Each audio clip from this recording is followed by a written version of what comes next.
Hi, this is Renee Corwin from Centralia, Washington. I'm part of Social Heroes, and I'm here with Angela Johnson. And we are here, and we're going to talk about hashtags today. Hashtags part deux, actually. Angela, you want to tell us a little bit about it?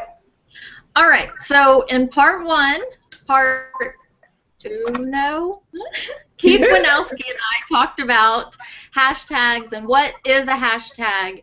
And we recapped, or just a quick recap, is that you would use a hashtag to create a channel or a stream of a conversation that you wanted to have, like you see with TV shows having a hashtag that you want to follow and jump in and participate in. So this part two, we're going to talk about some different ways to use hashtags. So what other kind of ways are there? Because I really thought it was just kind of the interaction with the TV and different subjects. And I kind of did too until I saw Chris Messina, who kind of invented the hashtag. He used the first ever hashtag. So I saw him on a talk show and realized that I do use hashtags in this other way, but I just hadn't ever put it into words and really thought about it. So I want to show you, if I can do a screen share, just because it's interesting, what the first hashtag was.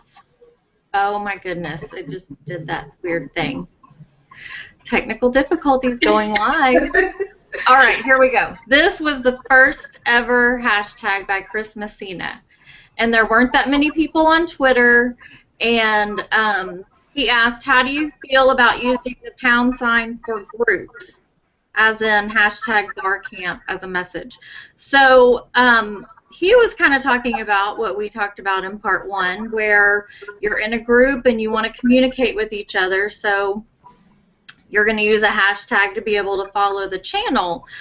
But another way to use a hashtag is as a point of reference. So like if you say, wow, did you just see that hit? Hashtag Houston Astros.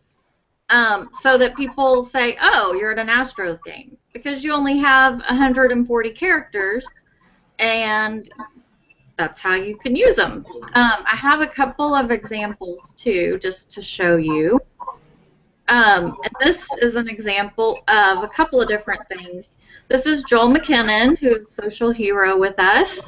And he was watching Undercover Boss, which is hashtagged here. And this Jane Abel is the CEO of Donato's Pizza. So she was on Undercover Boss, and he tweeted her and saying, inspiring people to be better than themselves, that's true leadership, hashtag powerful.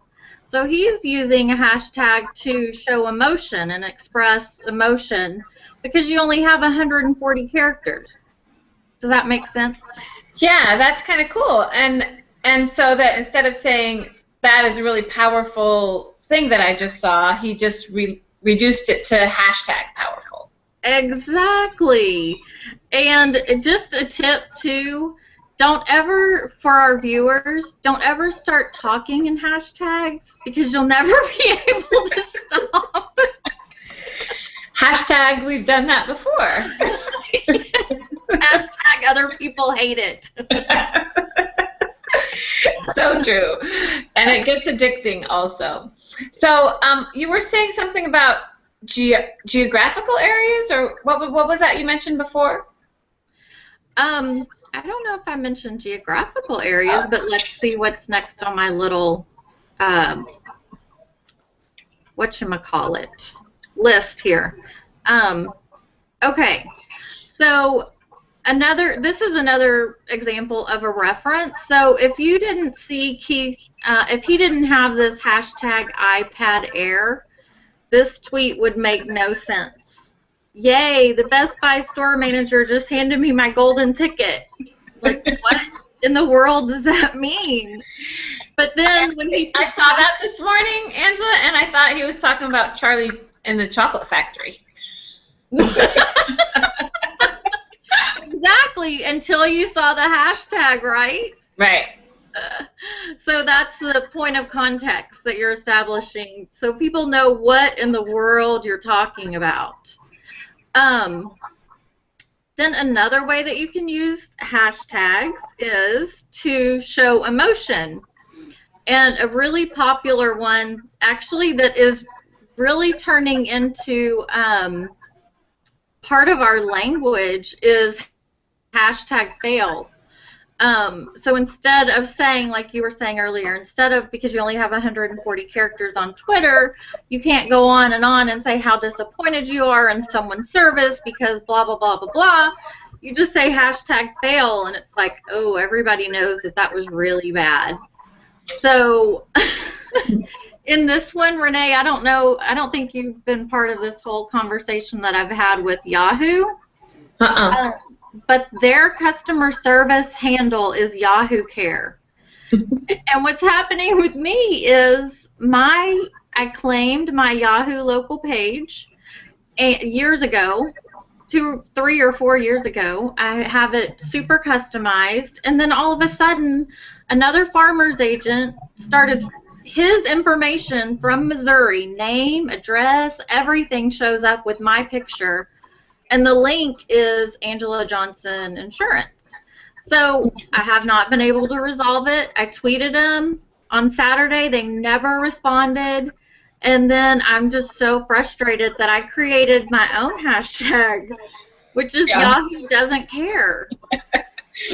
That truly is a hashtag fail. And they still haven't responded, because that's what we talk a lot about, right, is that especially bigger companies, they're willing to communicate that way, and they're willing to communicate via Twitter, so it's really important for customer service. Totally, and this is an internet company, mind you, so they did reply Wednesday, I think, no, yesterday, so Saturday to Thursday. They replied and said the way to communicate with Yahoo Local is through email. And I said, okay, well, I already tried that and didn't get an answer. And they never responded. And then they tweeted to Joel, because he ended up in this stream. Right. Joel and Nadeem saw my frustration, and they started retweeting and tweeting and saying hashtag fail, all this stuff to Yahoo. So they tweeted Joel and said, what can we help you with today? And he said, it's Angela that needs help, and they have never tried to help again. Anyway, so hashtag fail shows some strong emotion that you're really frustrated, and this is a fail. So that's really good. So we talked about different ways to use it. Is there? I've never even I didn't even think of those ways to use it, because we jokingly use it talking, right, when we do that fun stuff, and then we talk about it like as a channel, right, as a subject line. But I never thought about all those other uses of it. But I know, and that's how I felt too. But we really do use it that way. It just kind of comes as second nature, really. So I think as we started trying to put together answers to questions that people have about Twitter, and really kind of dug into, wait, how do you use these things, and really focus on why we're doing what we're doing, then I started to see, okay, I do use them this way. Right. So what is coming up next? I hear we have another thing that we might be talking about hashtags with. Exactly. So part 3, which would be what? Toi. Exactly.